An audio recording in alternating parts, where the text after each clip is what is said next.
He also wears around his neck a garland of attractive sylvan flowers, and a swarm of bees, intoxicated by its delicious fragrance, hums around about the garland.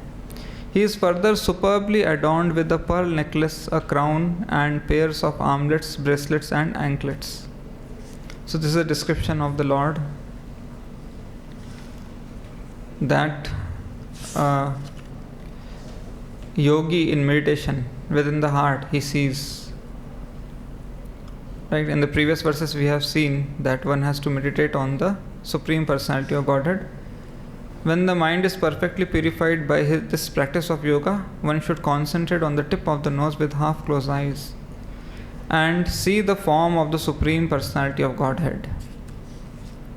So a yogi who is in meditation, this is how he perceives the Lord. There are many aspects, in this verse and in this context we can discuss. First and foremost is the four-handed form of the Lord. Right? That we have seen in the previous verse also. He bears a conch, discus, and mace in 3 hands. Right? So this is a Vishnu Murti or Vishnu form that a yogi sees. In Bhagavad Gita also Lord says in the 11th chapter, Lord has displayed 3 forms in the 11th chapter. First, he has displayed the universal form. Right? On Arjuna's request, he showed the Virat Rupa. So it has countless arms. Arjuna says, I cannot perceive, I cannot understand.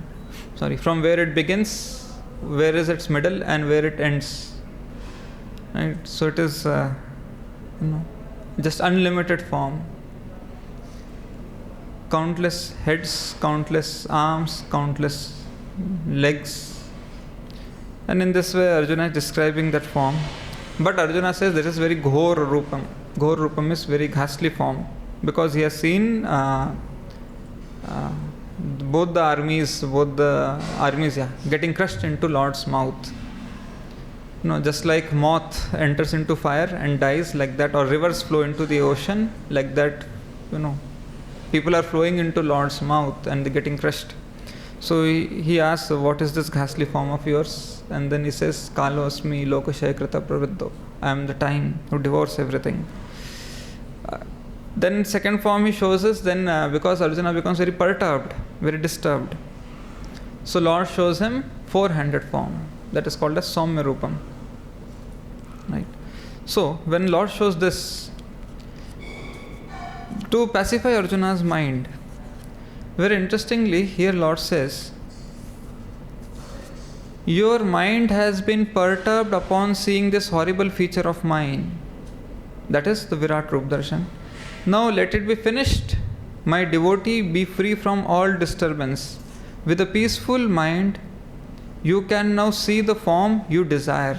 What was the desire of Arjuna? I want to see the beautiful four-handed form. I don't want to see the Ghor Rupam, I want to see the Saumya Rupam. Right? So, Sanjay to Dhritarashtra, the Supreme Personality of Godhead Krishna, while speaking thus to Arjuna, displayed his real four-armed form, and at last he showed him his two-armed form, thus encouraging the fearful Arjuna. So, when Lord shows this four-armed form, and after that immediately two-armed form. Now, very interestingly, Lord makes few statements after that. So, Lord says, my dear Arjuna, the form which you are now seeing is very difficult to behold. Even the demigods are ever seeking the opportunity to see this form which is so dear. So, when Lord shows Virat Rupa, he says, first I'll tell what he says about the Virat Rup Darshan.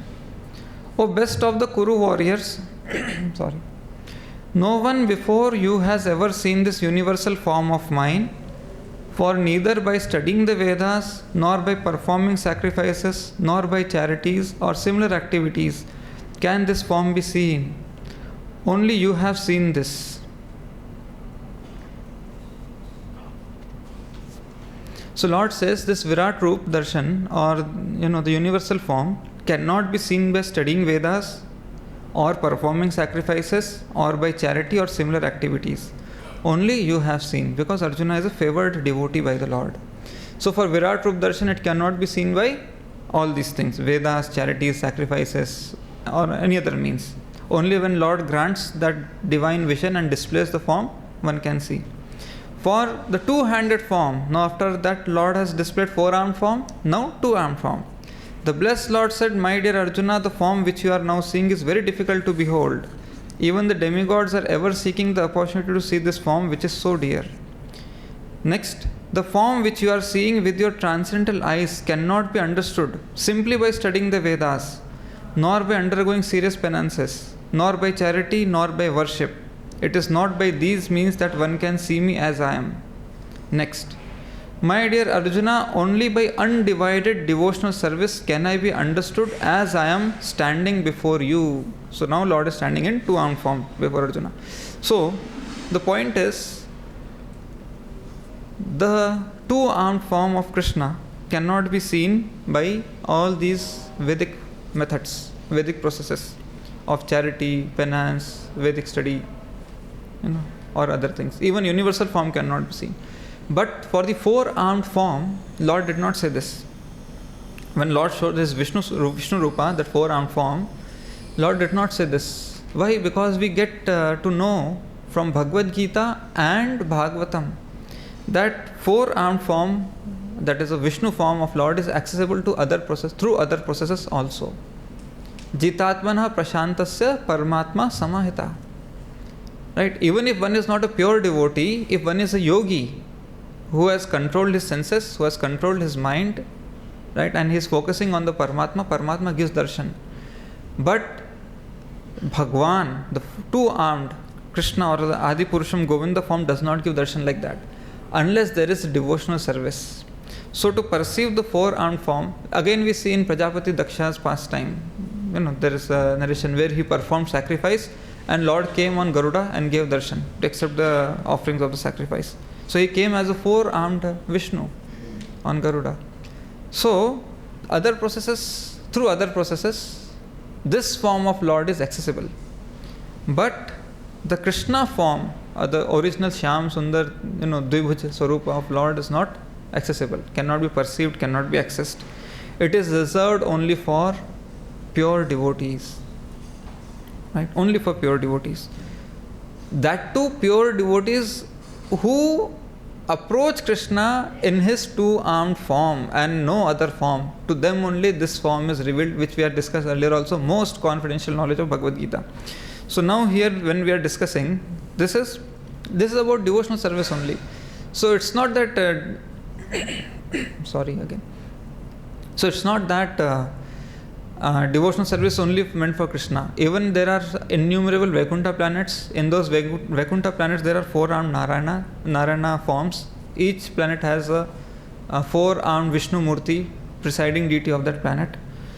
So this process of devotional service, that is to meditate in a devotional mood on the Supreme Lord, right, gives us access to that super soul within the heart, who is the presiding deity of one of the Vaikuntha planets, or at present he is the expansion of Kshirodakshaya Vishnu, and there is no difference. So now Lord Kapila is describing how he appears. When a yogi within his heart sees that form of the Lord, in what form does that Lord give darshan? Right? In what form the Lord gives darshan to the yogi? So we read in Bhagavatam itself that when the yogi sees Paramatma within the heart, right, whether Bhakti Yogi or Ashtang Yogi, both get to see Paramatma within the heart, who take this process of meditation on the super soul. Eventually Bhakti Yogi understands he is Krishna himself and I should surrender and render service. So it is mentioned that he is Pradesha. Pradesha means from tip of ring finger to tip of thumb. So sometimes devotees ask that if he is 8 inches long, the visibility or the vision of the Lord is of 8 inches size for the yogi. But in ant's heart also that super soul is there. So how 8 inches Lord will fit into that heart, right? So it's not like that. Lord is sitting next to the jiva.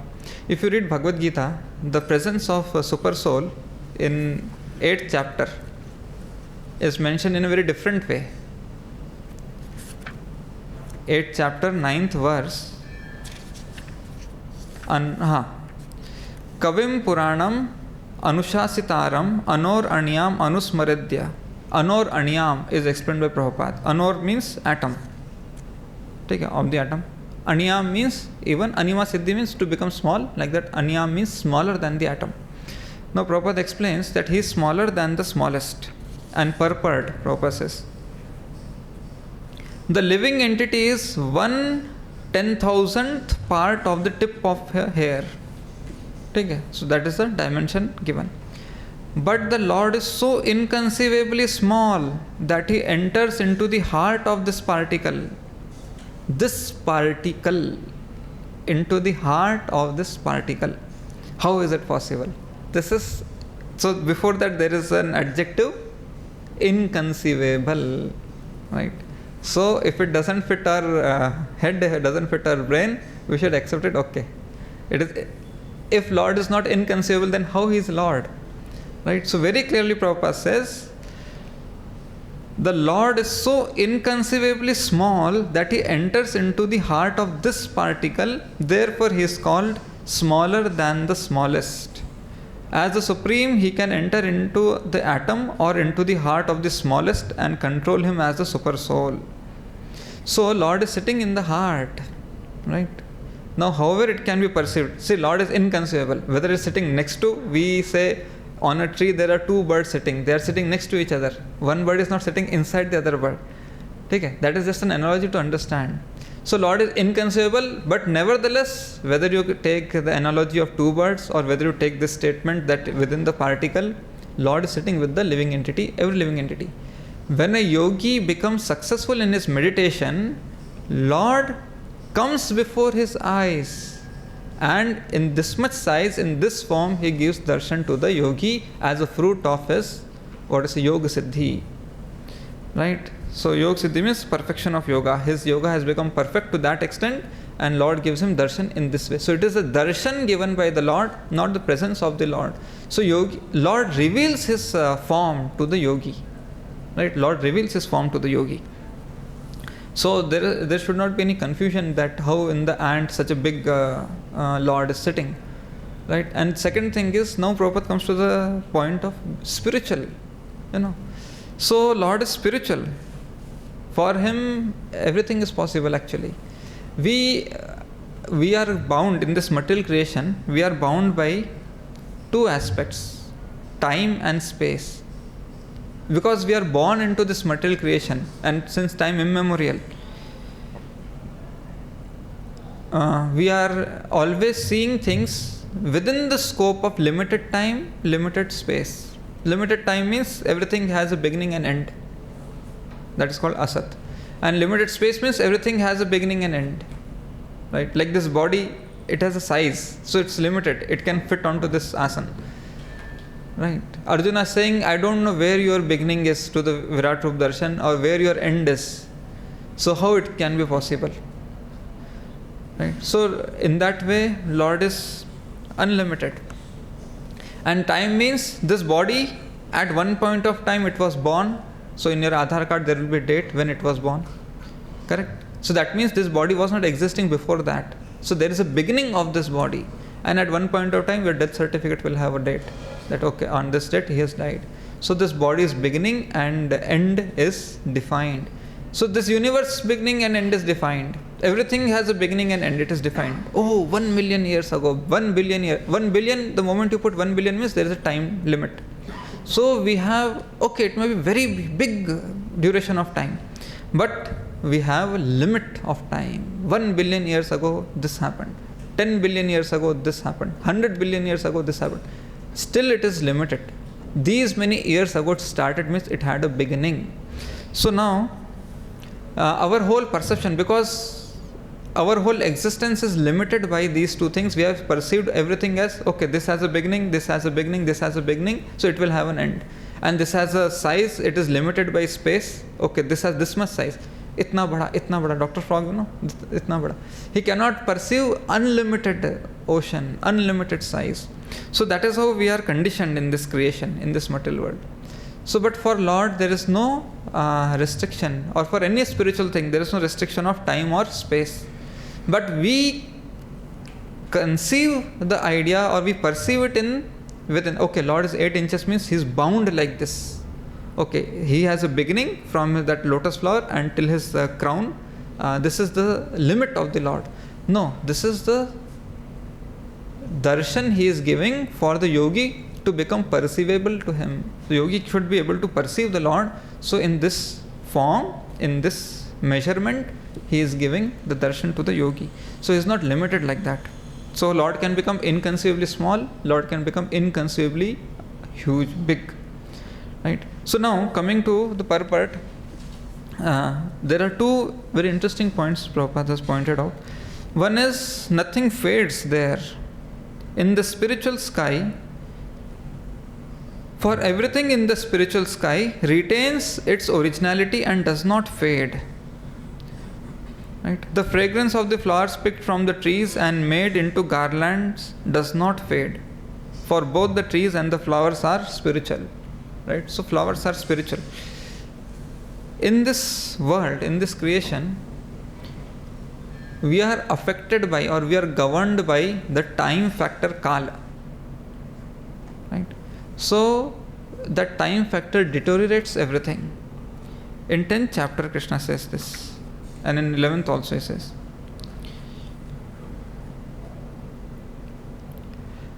of letters, that is 33rd verse, 10.33, of letters I am the letter A, and among compounds I am the dual word.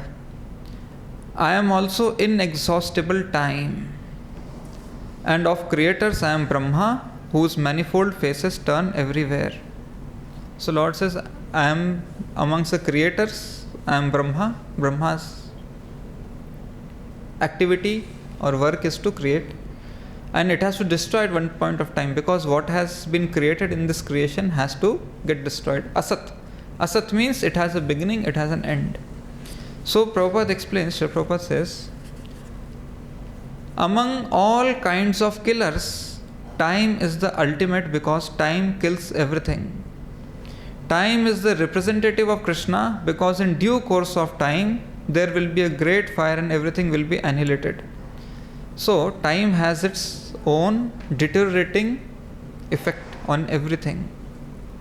Right? Everything in this creation is governed by time. At one point of time, things come into existence, and at one point of time, they dissolve or they destroy, they get vanquished. Right? So this time factor, in second chapter, Lord talks about two things. One is Sat and Asat. Second is Vyakta and Avyakt. When he's explaining the concept of soul, body and soul, the difference. Na sato vidyate bhavo, na bhavo vidyate sata. Ubhairapi dishtantas tanvas tattvadarshibhihi. So tattvadarshis, or those who are seers of truth, they have analyzed, they have studied both Sat and Asat, and they have understood. Sat means unchangeable, there is no change in the Sat. And Asat means there is no endurance. जिसका कोई चिरस्थायित्व नहीं है वो असत है, और जो अपरिवर्तनशील है वो सत है. So जिसका चिरस्थायित्व नहीं है means which doesn't endure, which doesn't last. At one point of time it has a beginning, and at one point of time it will get destroyed. It will not last forever. So anything, the whole system of creation is this. The whole principle of creation is, including the creation itself. Creation means it is created at one point of time. This universe, whole universe has been created at one point of time. And at one point of time, it will again get dissolved. It will enter into Mahavishnu's body and get destroyed. So anything or everything within this universe, within this universal creation, has a limited duration of existence or life. So the time, it causes 6 transformations or 6 changes in matter. What are those? Thing takes birth. This body has taken birth. It grows. It remains for some time. It produces byproducts. It dwindles. Correct. And then it dies.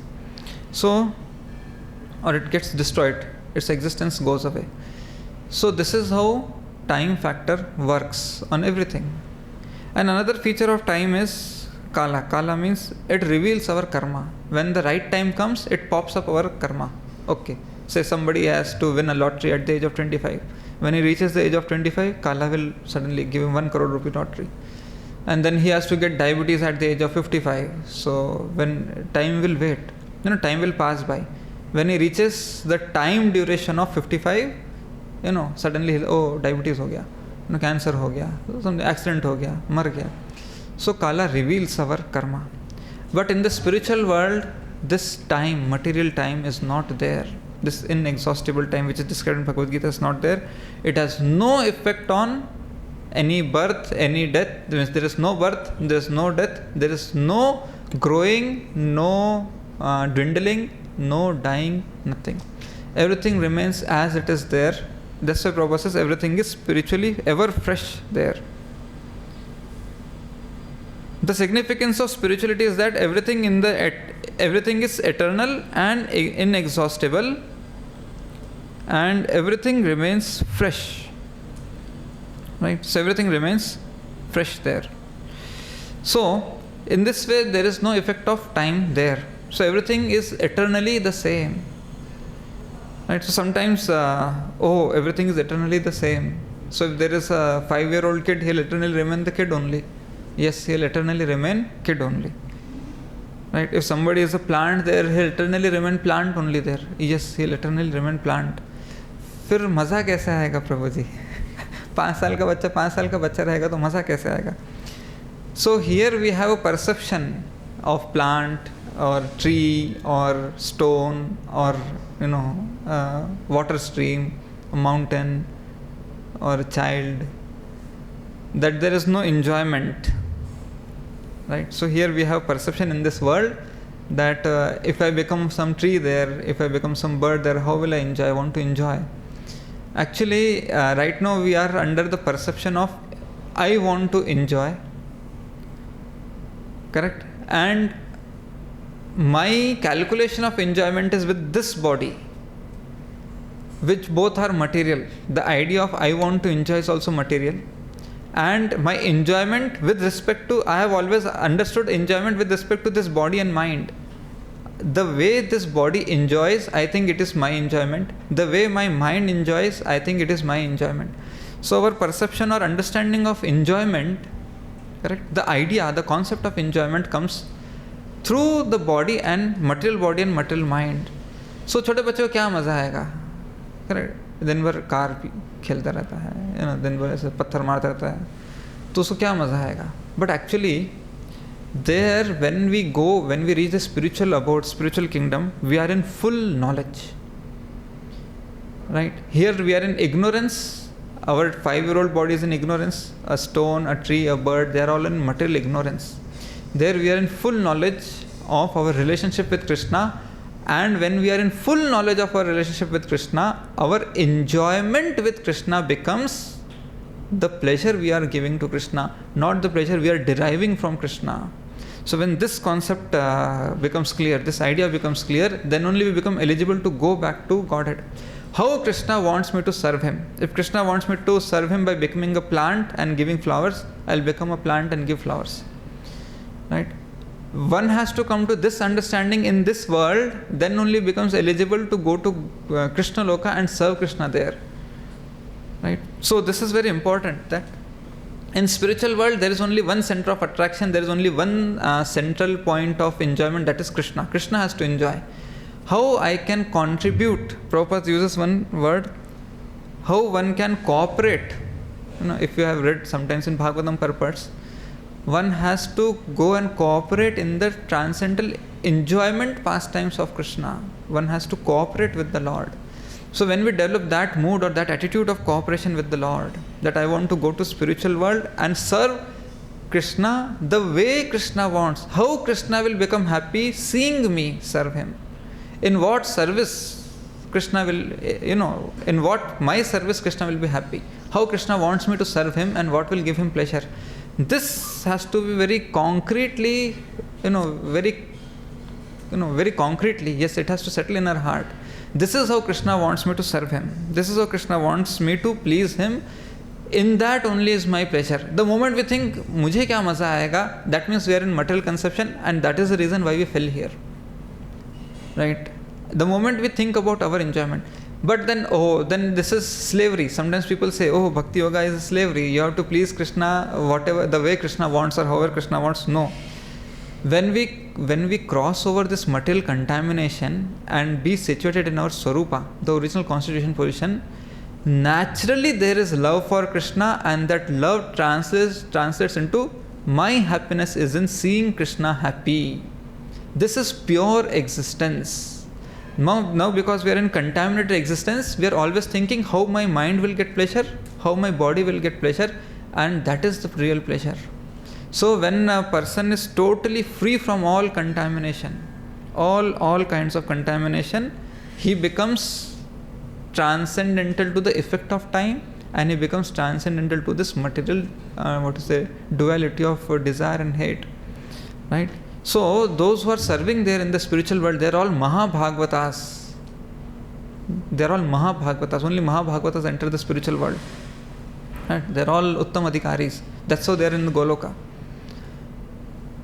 So they have assumed that service, they have assumed that form for the pleasure of Krishna, and their happiness is 100% dependent on how I am pleasing Krishna in this form, in this position, in this connection, relationship with Krishna. Right? So this is that pure existence which one develops here. Then he goes to another planet where Krishna's pastimes are happening, another universe or planet wherever Krishna's pastimes are happening, participates in those, practices that how to be 100% Krishna conscious, how to be 100% Krishna, focused on pleasing Krishna only. Right? And then he goes to the Golok, the Divya Dham Golok, the Param Dham Goloka. So this is how one transcends the effect of Kala. Otherwise, as long as one has that small tinge of material desire, this material effect of Kala, that is the 6 transformations, creation, sustenance and dwindling and destruction, will always go on there. So those who are in that spiritual world, they have already understood and they feel delighted, and Krishna has a personal relationship with every living entity in the spiritual world. It's not that he's playing only with Gopas and Gopis. No, he has a personal relationship with every living entity. Very nicely Prabhupada explains that this Paramatma feature of Lord, okay, Brahman, Paramatma and Bhagavan. Right? Brahman, Paramatma and Bhagavan. Paramatma feature is only in the material world. As long as the Jiva is in material world, Paramatma is along with the Jiva. Right? Even though Jiva may be rebellious to the Lord, we see so many rebellious Asuri people against the Lord, going against the Lord, acting against the Lord. So many who have attacked the Lord, we see in Puranas. So many demons have attacked the Lord. So many demonic people have tried to destroy temples, Vedic scriptures or deities of the Lord. In many temples, so many efforts have been made like that by them. Still, Lord is sitting as Paramatma in their heart. Even in the hearts of devotees, even in the hearts of demons. Right? Those who are surrendered also, Lord is sitting with them. Those who are against the Lord is sitting with them. All species. So, the Paramatma feature of the Lord is taking care of every living entity and fulfilling all their desires in this material world. Whether he is towards the Lord or against the Lord, he is allowing. Right? So, Lord is along with every living entity. Not a single living entity is missed. Ishvara sarva bhutanam hriddeshe arjuna tishtati. So as Paramatma, he is present with every living entity. Along with him, the whole journey he traverses with the living entity, takes care of him. Updashta, Anumanta, Bharta, Bhokta, Maheshwara. Demons have also eaten Lord's given food and grown up to become demons. Who gave them that food? Lord only has given. Who gave them that vital energy to be alive? Lord has given. Right? So he does. So in the spiritual world, Paramatma is not there. Every living entity is directly taken care of by Krishna. Krishna reciprocates with every living entity in the spiritual world. The transcendental loving exchange with every living entity is there in the spiritual world. Even if somebody is thinking, oh, I'll become a plant, I'll become a stone, I'll become a river, then what will happen to me? How will I relate with Krishna? Krishna pleases every living entity. Bhagwan feature is one step above the Paramatma feature. So as Bhagwan, he is personally reciprocating. Sat, Chit, Anand, all three are there in Bhagwan, and Lord transcendently reciprocates with every living entity, everyone. So there is no dearth or there is no deprivation of Ananda in the spiritual world. So this concept or this understanding or sometimes this fear, what will I become? Actually, one who loves Krishna, he'll want to become anything whatever Krishna wants. This is love for Krishna. So the whole training of Bhagavad Gita and Bhagavatam is to develop that love, that do whatever Krishna wants you to do. And that is the real, actual, original, pure level of existence that we have got. That is our real existence in this material world. Right? Or that is our real existence or constitutional position, to do whatever Krishna wants us to do and be happy with that. It's not that we have to impose happiness. Lord reciprocates like that, seeing the devotees surrender, seeing the devotees' heart. Just before we close, very nice verse is there. 7 chapter purport. There's a discussion between Lord Vishnu and Durvasa Muni in Bhagavatam, 9th canto. That is quoted by Prabhupada in the 7th chapter. Aham bhakta paradhino hi aswatantra evadvija sadhubir grasta hridyo bhakter bhakta janapriya. So very interesting phrase mentioned by Lord is sadhubir grasta hridyo. The devotees are always in my heart. Right? So everybody is a devotee in the spiritual world. Every devotee is always in the heart of the Lord. Lord is inconceivably unlimited. He can keep everybody in the heart and give 100% attention and love to everybody at the same time. If somebody has 2-3 people in the heart, he has to divide his time, he has to divide his energy, he has to divide his attention. Right? Oh, I can focus on one person only at a time. But here, Lord is inconceivably unlimited. He can at the same time. Like we see in Ras Leela also, there were thousands of gopis and Lord was 100% available, fully focused on every individual gopi. That's called Maharas. So he was there with everybody and everybody felt Lord is 100% with me only. Even when that Brahma Vimohan Leela was happening, right, Lord was sitting in the middle of the cowherd boys and everybody felt that Lord is looking at me only and looking at me and relishing the food he is having. So devotees are always in my heart and I am always in the heart of the devotees. The devotee does not know anything beyond me and I also cannot forget the devotee.